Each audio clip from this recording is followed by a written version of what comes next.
जय हिंद आप सभी को। आप सभी का हमारे YouTube चैनल पर बहुत बहुत स्वागत है। आज की वीडियो में टीजीटी से संबंधित महत्वपूर्ण प्रश्न हैं और वही प्रश्न हैं जो परीक्षाओं में पूछे गए प्रश्न हैं। चलिए प्रश्नों को देखते हैं।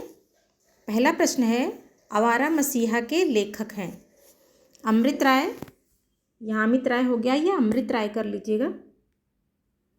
अमृत राय,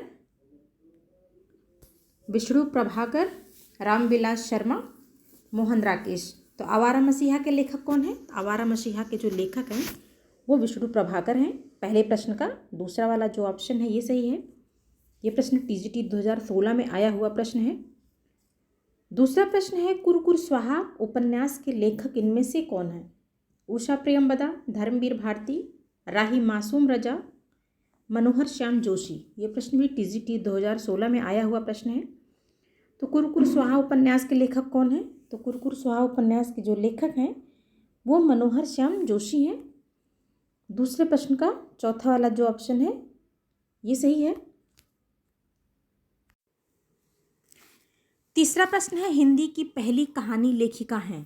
चंद्रकिरण, बंग महिला, हेमंती देवी, कृष्णा सोबती। ये प्रश्न भी टीजीटी 2011 में पूछा गया प्रश्न है। तो हिंदी की जो पहली कहानी लेखिका है वो बंग महिला है। तीसरे प्रश्न का दूसरा वाला ऑप्शन सही है। और बंग महिला के नाम से कौन जाना जाता है? तो राजेंद्र बाला घोष जानी जाती हैं। कभी कभी प्रश्न बनता है कि राजेंद्र बाला घोष जो है और किस नाम से जानी जाती हैं या बंग महिला के नाम से कौन जाना जाता है? तो फिर कौन है? बंग महिला राजेंद्र बाला घोष हैं, जो कि हिंदी की पहली कहानी लेखिका हैं। चौथा प्रश्न है, अज्ञेय कौन से वाद के कवि हैं? प्रगतिवाद, प्रयोगवाद, छायावाद, इनमें से कोई नहीं। तो अज्ञेय जो है वो प्रयोगवाद के कवि हैं। चौथे प्रश्न का दूसरा वाला ऑप्शन सही है। ये प्रश्न भी टीजीटी 2011 में पूछा गया प्रश्न है। पांचवा प्रश्न है, अल्मोड़े का बाजार किस विधा की रचना है? जीवनी, रिपोर्ताज, प्रगति, यात्रावृत्त। तो अल्मोड़े का बाजार जो है ये क्या है? ये रिपोर्ताज है। और किसका रिपोर्ताज है ये है प्रकाश चंद्र गुप्त का। छठा प्रश्न है, निम्न में से कौन शिलांकृत कृति है? पाहुड़ दोहा, राउल वेल, प्राकृत पेंगलम, वर्ण रत्नाकर। ये भी प्रश्न टीजीटी 2013 में आया हुआ प्रश्न है। तो शिलांकृत कृति कौन सी है? तो राउल वेल है। और इसके लेखक कौन है? रोडा है। तो छठवें प्रश्न का दूसरा वाला ऑप्शन सही है। लेखक कौन है? रोडा। सातवां प्रश्न है, लक्ष्मीपुरा किस विधा की रचना है? यात्रावृत्त, निबंध, रिपोर्ताज, डायरी। यह प्रश्न भी टीजीटी 2013 में आया हुआ प्रश्न है। तो लक्ष्मीपुरा जो है ये भी रिपोर्ताज है। सातवें प्रश्न का तीसरा वाला ऑप्शन सही है। और किसका है ये? शिवदान सिंह चौहान का है। आठवें प्रश्न को देखते हैं। आठवां प्रश्न है, बिहारी सतसई में कितने दोहे हैं? 500, 718, 719, 717। ये प्रश्न भी टीजीटी 2009 में पूछा गया प्रश्न है। तो कितने दोहे बिहारी सतसई में? बिहारी सतसई में 719 दोहे हैं। अगर 713 से लेकर 719 की श्रेणी आती है, कहीं कहीं 713 भी दिया हुआ है और कहीं 719 दिया हुआ है। तो अगर इस तरह के जो है आपको ऑप्शन मिलते हैं, 713 मिलता है तो भी लगा दीजिएगा और 719 आता तो भी लगा दीजिएगा, क्योंकि इसी के लगभग माना गया है। एग्जैक्ट नहीं बताया गया है कितने दोहे हैं, लेकिन लगभग 713 से 719 के बीच का माना जाता है। तो आठवें प्रश्न का जो तीसरा वाला ऑप्शन है ये सही है, 719। ज़्यादातर 719 ही माना जाता है, लेकिन कहीं कहीं 713 भी मिलेगा आपको। तो ये प्रश्न भी टीजीटी 2009 में आया हुआ प्रश्न है। नवां प्रश्न है, प्रेरणा नामक कहानी किसके द्वारा रचित है? नागेंद्र हजारी प्रसाद द्विवेदी, जयशंकर प्रसाद द्वारा, प्रेमचंद द्वारा। ये प्रश्न भी टीजीटी 2009 में आया हुआ प्रश्न है। तो प्रेरणा नामक जो कहानी है वो किसके द्वारा रचित है? तो प्रेरणा नामक जो कहानी है वो प्रेमचंद द्वारा रचित है। नौवें प्रश्न का चौथा वाला ऑप्शन सही है। 10वां प्रश्न है, रामचरितमानस में कुल कितने कांड हैं? 15, 10, 7, 8। तो रामचरितमानस में कुल कितने कांड हैं? तो रामचरितमानस में कुल 7 कांड हैं। 10वें प्रश्न का तीसरा वाला ऑप्शन सही है। 11वां प्रश्न है, कृष्ण काव्यधारा के प्रवर्तक हैं?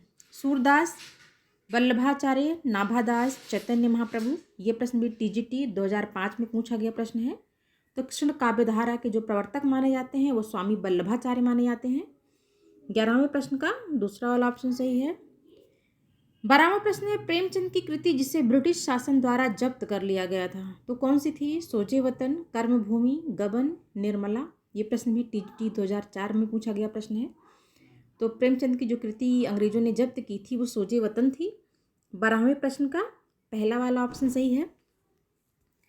13वां प्रश्न है कि अनंत का संधि विच्छेद होगा अन प्लस अंत, अन प्लस अंत, अ प्लस अंत या अन प्लस दो। ये प्रश्न भी टीजीटी 2004 में आया हुआ प्रश्न है। तो अनंत का जो संधि विच्छेद होगा वो अन प्लस अंत होगा, यानी 13वें प्रश्न का दूसरा वाला जो ऑप्शन है ये सही है। 14वां प्रश्न है भारतेंदु ने अपना बलिया वाला ऐतिहासिक व्याख्यान दिया था 1880 ईस्वी में, 1874 ईस्वी में, 1884 ईस्वी में, 1882 ईस्वी में। ये प्रश्न भी टीजीटी 2004 में पूछा गया प्रश्न है। तो उन्होंने अपना जो बलिया वाला जो है ऐतिहासिक व्याख्यान दिया था तो वो 1884 ईस्वी में दिया था। 14वें प्रश्न का तीसरा वाला जो ऑप्शन है ये सही है। 15वां प्रश्न है ठंडा लोहा के रचनाकार हैं गिरिजा कुमार माथुर, धर्मवीर भारती, दुष्यंत कुमार, जैनेन्द्र कुमार। ये प्रश्न भी टीजीटी 2002 में आया हुआ प्रश्न है। तो ठंडा लोहा के जो रचनाकार कौन है? तो धर्मवीर भारती हैं। 15वें प्रश्न का दूसरा वाला ऑप्शन सही है। 16वां प्रश्न है चौपाई के प्रत्येक चरण में कितनी मात्राएं होती हैं? 11, 16, 15, 14। ये प्रश्न भी टीजीटी 2004 में आया हुआ प्रश्न है। तो चौपाई के प्रत्येक चरण में कितनी मात्राएं होती हैं? तो 16 मात्राएं होती हैं। 16वें प्रश्न का दूसरा वाला जो ऑप्शन है ये जो है सही है। ये टीजीटी 2004 में पूछा गया प्रश्न है। 17वां प्रश्न है जुलूस उपन्यास के लेखक कौन हैं?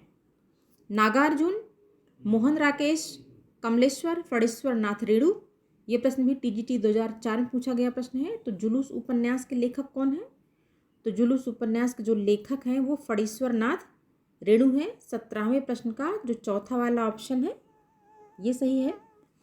18वां प्रश्न है कि हिंदी का प्रथम पत्र उदंत मार्तंड प्रकाशित होता था दैनिक, साप्ताहिक, दैनिक, मासिक, साप्ताहिक, त्रैमासिक। ये प्रश्न भी टीजीटी 2005 में आया हुआ प्रश्न है। तो हिंदी का जो प्रथम पत्र उदंत मार्तंड था ये साप्ताहिक पत्रिका थी, यानी कि सप्ताह में एक दिन प्रकाशित होती थी। तो 18वें प्रश्न का तीसरा वाला ऑप्शन सही है। 19वां प्रश्न है कामायनी को छायावाद का उपनिषद किसने कहा? डॉक्टर नागेंद्र, मुक्तिबोध, इंद्रनाथ मदान और शांतिप्रिय द्विवेदी। ये भी प्रश्न टीजीटी 2005 में आया हुआ प्रश्न है। तो कामायनी को छायावाद का उपनिषद किसने कहा है? तो शांतिप्रिय द्विवेदी ने कहा है, यानी 19वें प्रश्न का चौथा वाला जो ऑप्शन है ये सही है। 20वां और आखिरी प्रश्न है आडंबर बहुत किंतु वास्तविकता कुछ नहीं के लिए सही लोकोक्ति है। आँख का अंधा नाम नैन सुख, ऊंची दुकान फीका पकवान, ऊँट के मुंह में जीरा, खोदा पहाड़ निकली चुहिया। तो आडंबर बहुत किंतु वास्तविकता कुछ नहीं के लिए जो सही लोकोक्ति जो है मानी जाएगी वो दूसरा वाला ऑप्शन है ऊंची दुकान फीका पकवान, यानी 20वें प्रश्न का दूसरा वाला जो ऑप्शन है ये सही है। इस तरह से आज की वीडियो में महत्वपूर्ण 20 प्रश्न कंप्लीट हो गए हैं। और वीडियो पसंद आए तो वीडियो को लाइक ज़रूर कीजिएगा और शेयर कीजिएगा। धन्यवाद।